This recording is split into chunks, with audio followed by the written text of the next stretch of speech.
Alabama's the number one team. The preseason poll voted on by the coaches, and Coach Saban joining us on the program. What do you think of the preseason coaches poll? Funny you should ask. I don't think that really it matters much where you start the season. It's much more important where you finish.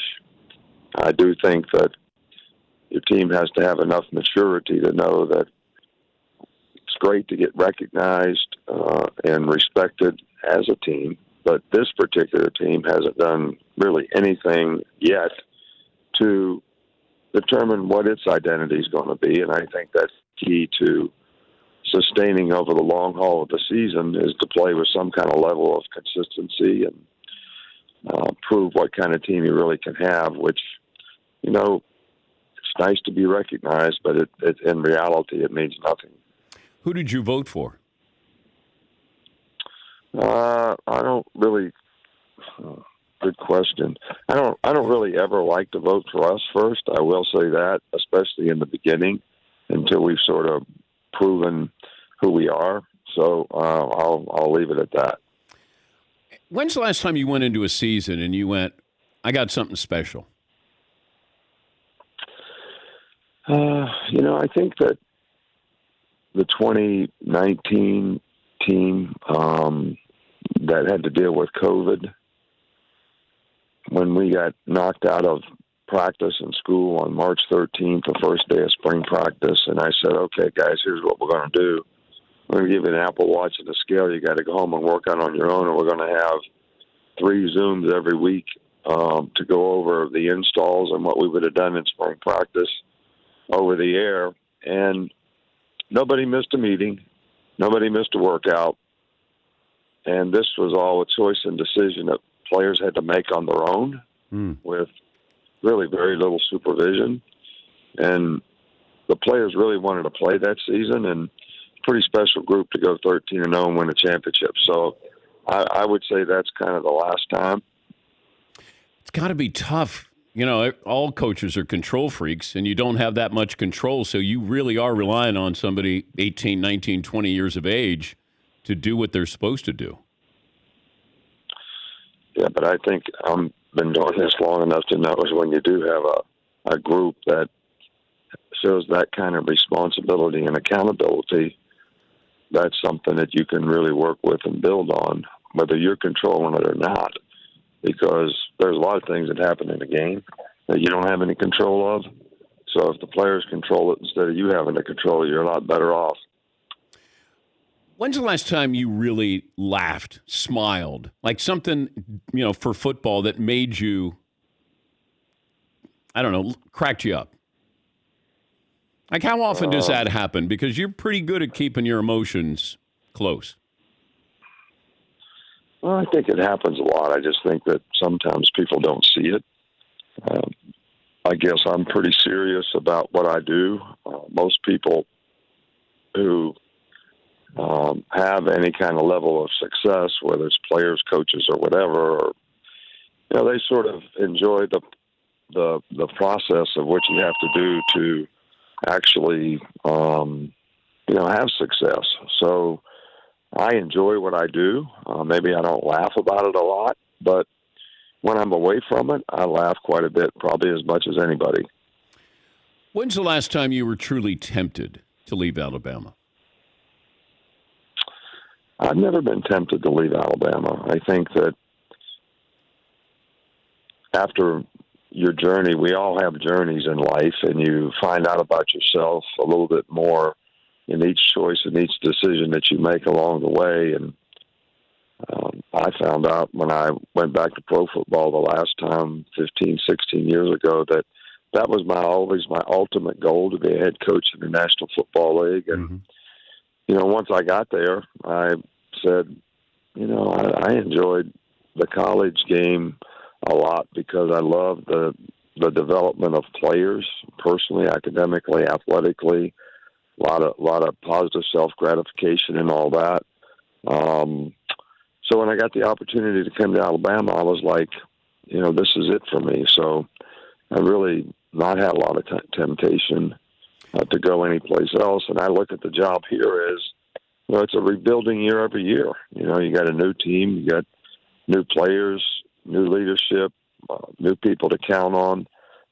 So you're really like starting all over. You don't need to go someplace else and try to rebuild something because you're really rebuilding what you got every year.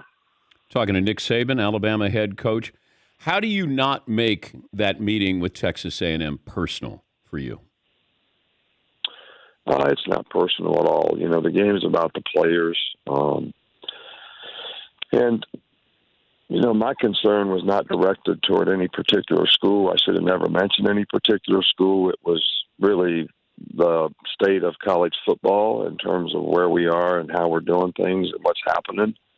And I'm all for the players. I'm all for name, image, and likeness. I don't think it was the intention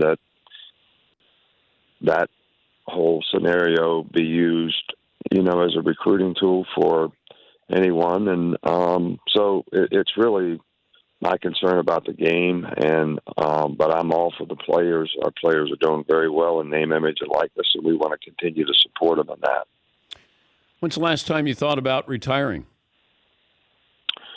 I don't really think about retiring. I always think about what the heck am I going to do if I do retire, and that's a scary thought. I don't think about it either, Coach. When people say, "How much longer are you going to do this?" and I go, I don't know. Why I like doing what I'm doing. I don't know what I'm going to do when I stop doing it. That's exactly how I feel, and I don't know if that's hard for people to understand. There's nothing that I want to do like some people want to go to Europe or go to Scotland and play golf and all that. I don't, I wouldn't mind doing all that stuff, but I don't have to quit my job to do it. I worry about, what am I going to do if I don't do this? And when I say what am I going to do, I don't mean play golf or whatever. I mean, how are you going to get any kind of positive self-gratification, the feeling of accomplishment when you've done something for so long that you like so much, and then all of a sudden it's not there? So it's a good question. I don't really have the answer to that one. Who retires first, you or Bill Belichick?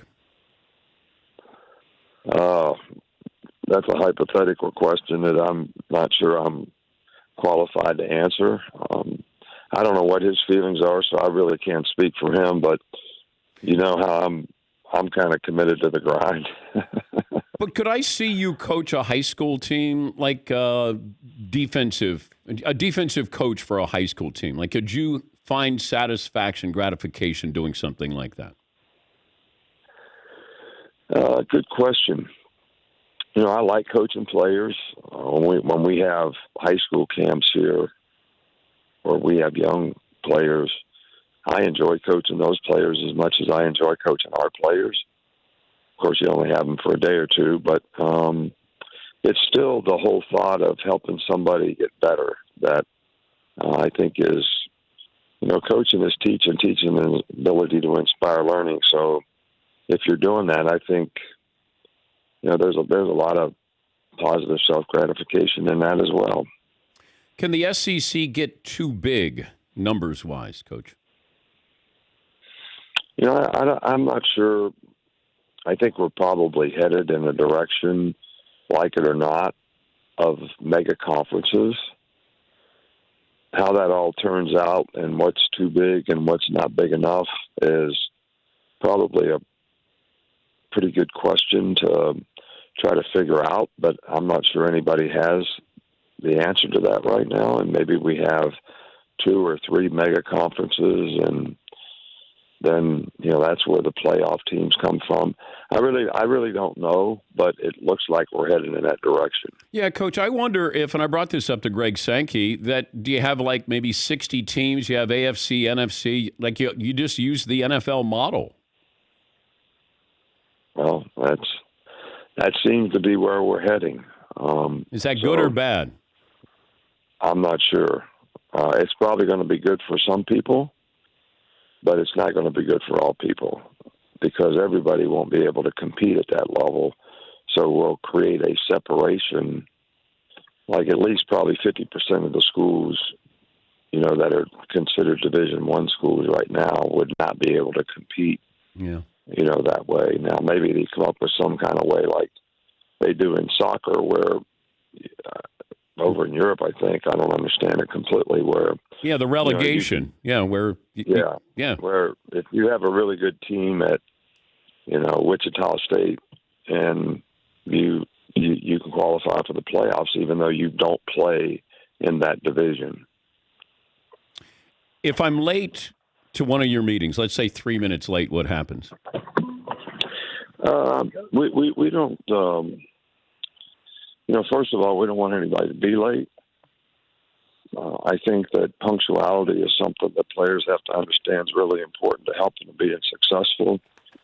We talk about everybody buying into the principles and values of the organization, and so that everybody is respected and can gain the trust. And to do that, everybody's got to do and be responsible, accountable to do their job. No different than blocking the right guy, playing the right coverage, throwing to the right guy. So being late is just an opportunity to learn a lesson that you're not being accountable, you're not being responsible, and therefore, how can you be trusted, on the team? So this is a responsibility all players, people, I think, need to, understand and learn, especially when you're playing a team game, because you're not only responsible to yourself, you've got to be responsible to your teammates as well. I won't be late, but I'm just saying, if I was, do I get yelled at, or do I have to run steps or something? I don't think the punitive part of it is always helpful. Sometimes it's helpful to some people. I would say in your case, it'd probably do you a lot of good, but I don't know that we need to do that to everybody on our team. I like to run down steps, Coach, not up steps. So just so you know, if you punish me, let me run down steps, okay? That's all right. We'll try to work it out. Good luck, Coach. We'll check in with you during the season. Always appreciate your time. All right. Thanks, man. Have a good day. All right. It's Coach Saban. He brought up a couple of things. He brought up relegation. Now, I kind of formed the question to talk about AFC, NFC, NFL model, fewer teams. And he knows it's coming. And yes, the SEC can get too big, but that's where we're headed.